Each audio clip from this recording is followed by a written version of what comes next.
ഇന്നിവിടെ ചെയ്ത് കാണിക്കുന്നത് തേങ്ങ വറുക്കാതെ വറുത്തരച്ച കറി എങ്ങനെ ഉണ്ടാക്കുന്നത് എന്നുള്ളതാണ് കാണിക്കുന്നത്. അപ്പോൾ നമുക്ക് തേങ്ങ വറുത്തെടുക്കുന്ന സമയമൊന്നും വരില്ല, പെട്ടെന്ന് തന്നെ ഉണ്ടാക്കിയെടുക്കാം.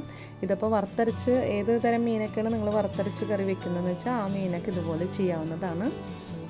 ഞാനിപ്പോൾ അയിലാണ് എടുത്തിട്ടുള്ളത്. പാനിൽ ഞാൻ 1 ടീസ്പൂൺ മഞ്ഞൾപ്പൊടി, ഒരു 3 ടീസ്പൂൺ മുളക് പൊടി, 3 ടീസ്പൂൺ മല്ലിപ്പൊടി, ഇത് 3 ഇട്ടിട്ട് വെളിച്ചെണ്ണ ഒന്നും ഒഴിക്കേണ്ട ആവശ്യമില്ല. നമുക്കൊന്ന് റോസ്റ്റ് ചെയ്തെടുക്കാം. ഇതിൻ്റെ ഈ മസാലയുടെയൊക്കെ പച്ചമണം പോയി ഒരു നല്ലൊരു മസാല മൂത്തൊരു മണം വരും. അതുവരെ നമുക്കിതൊന്ന് ചെറിയ തീയിലിട്ടിട്ടൊന്ന് ചൂടാക്കിയെടുക്കണം.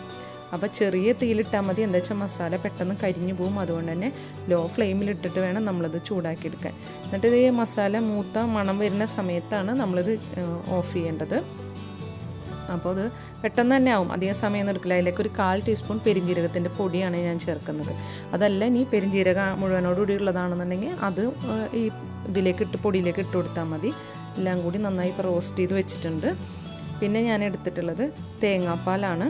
അതൊരു 2.5 കപ്പ് കട്ടിയുള്ള തേങ്ങാപ്പാലാണ് എടുത്തുള്ളത്. നല്ല കട്ടിയുള്ള തേങ്ങാപ്പാൽ തന്നെ എടുക്കണം. അത് 2.5 കപ്പ് എടുത്തിട്ടുണ്ട്. അപ്പോൾ അതിൽ നിന്ന് ഈ മിക്സിയുടെ ജാറിലേക്ക് ഇപ്പം ഞാൻ വറുത്ത പൊടികളൊക്കെ ഇട്ട് കൊടുത്തിട്ടുണ്ട്. അതിലേക്ക് ഞാൻ ഒരു 1/2 കപ്പ് തേങ്ങാപ്പാലും കൂടി ഇട്ട് നന്നായി ഒന്ന് അടിച്ചെടുക്കുന്നുണ്ട്. മിക്സിയിലിട്ട് നന്നായി ഒന്ന് അടിച്ചെടുക്കാം. അടിച്ചതിന് ശേഷം ഞാൻ ഈ ചട്ടിയിലേക്ക് ഒഴിച്ചു കൊടുക്കുന്നുണ്ട്.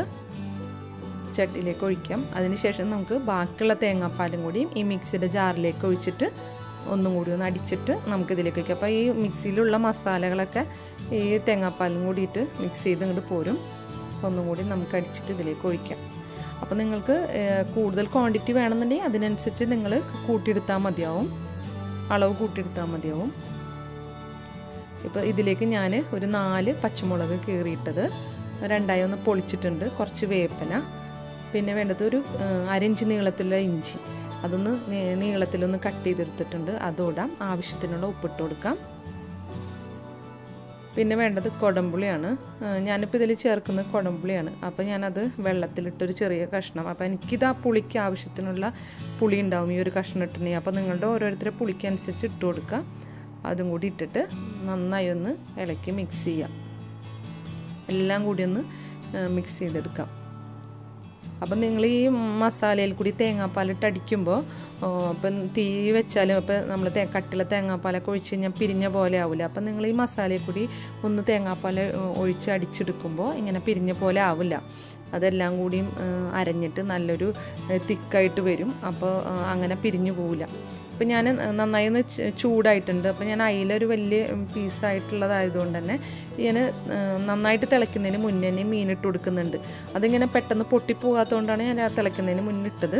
അതല്ല, പെട്ടെന്ന് പൊട്ടിപ്പോകുന്ന മീനൊക്കെ ആണെങ്കിൽ നന്നായി തിളച്ചതിന് ശേഷം മീനിട്ട് കൊടുത്താൽ മതിയാവും. ചെറുതായി ഒന്ന് ഇളക്കി കൊടുക്കുന്നുണ്ട്. അപ്പം മീൻ കറി നന്നായി തിളച്ച് തുടങ്ങിക്കഴിഞ്ഞാൽ പിന്നെ നമ്മൾ ഇതുപോലെ സ്പൂണിട്ട് ഇളക്കാൻ പാടില്ല. അപ്പോൾ നമ്മളെ മീൻ പൊട്ടിപ്പോവും.